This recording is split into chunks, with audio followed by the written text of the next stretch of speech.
When you slip on a banana peel, people laugh at you, but when you tell people you slipped on a banana peel, it's your laugh.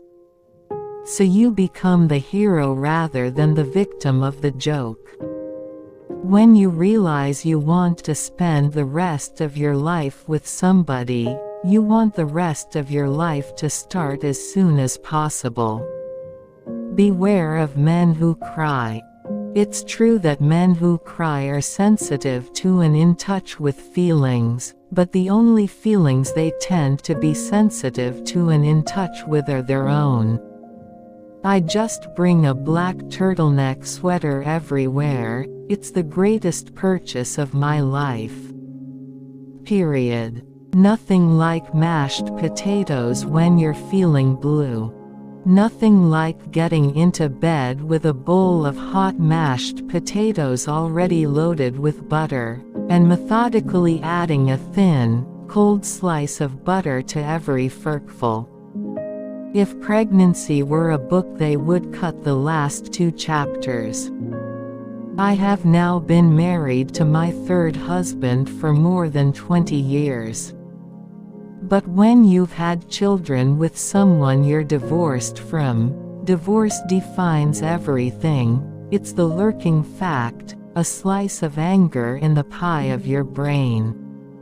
Here are some questions I am constantly fretting over. Do you splurge, or do you hoard? Do you live every day as if it's your last, or do you save your money on the chance you'll live 20 more years?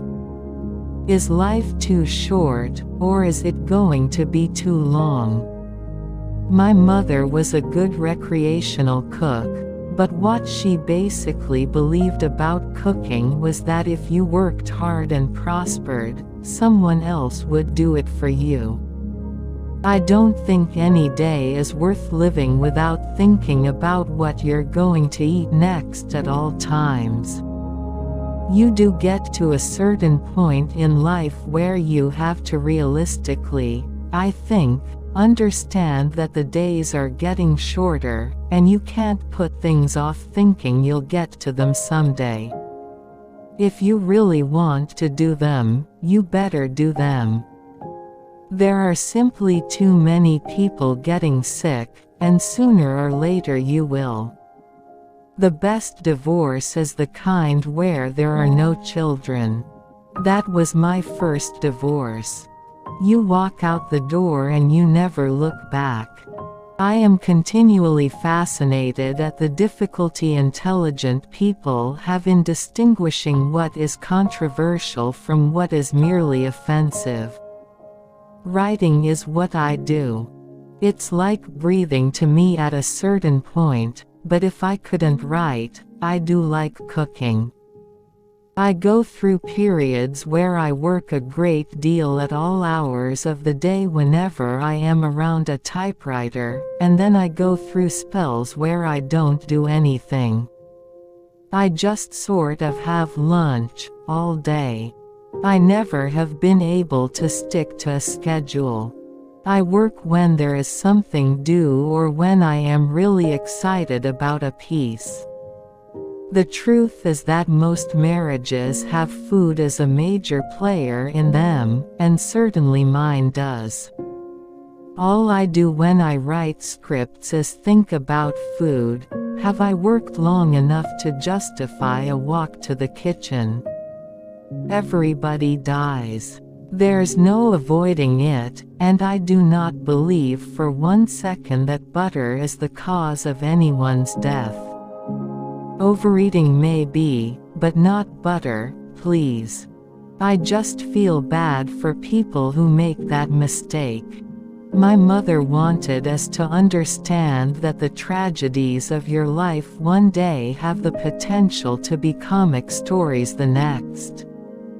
One good thing I'd like to say about divorce is that it sometimes makes it possible for you to be a much better wife to your next husband because you have a place for your anger. It's not directed at the person you're currently with. Your hair doesn't need to be washed every day any more than your black pants have to be dry cleaned every time you wear them. At the age of 55, you will get a saggy roll just above your waist, even if you are painfully thin. When you're young, you think that clothes are almost magical, and that if you wear the right thing, to school, to the prom, on the date, etc., something's going to happen.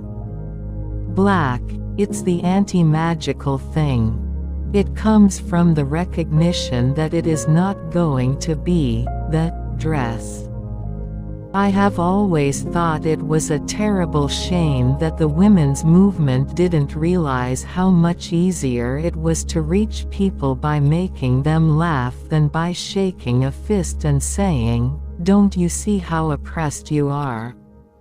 I was always proud of being tough-minded, and I think I still am, but in my old age I've got a little softer in the head, and that's all right.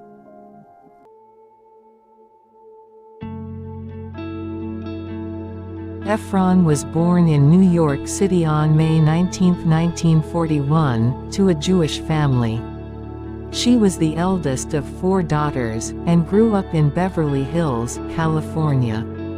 Her parents, Phoebe née Wolkind and Henry Ephron, were both East Coast born and were noted playwrights and screenwriters.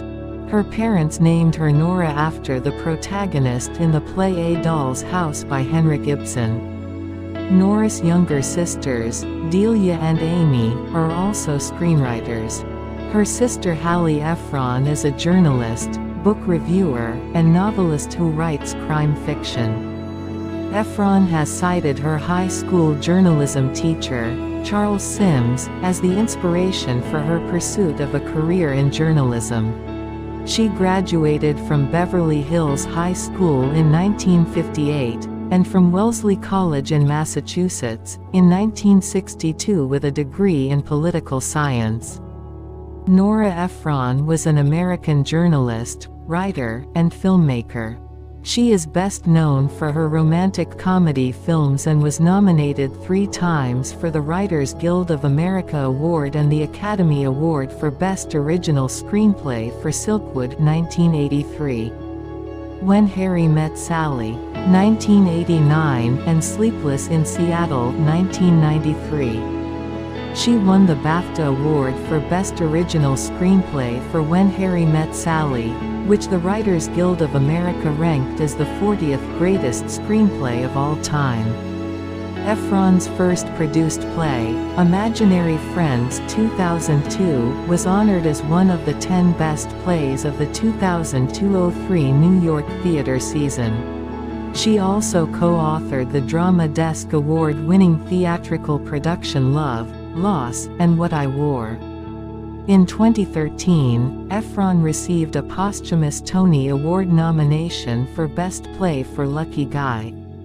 Ephron also directed films, usually from her own screenplays, including Sleepless in Seattle 1993 and You've Got Mail 1998, both starring Meg Ryan and Tom Hanks.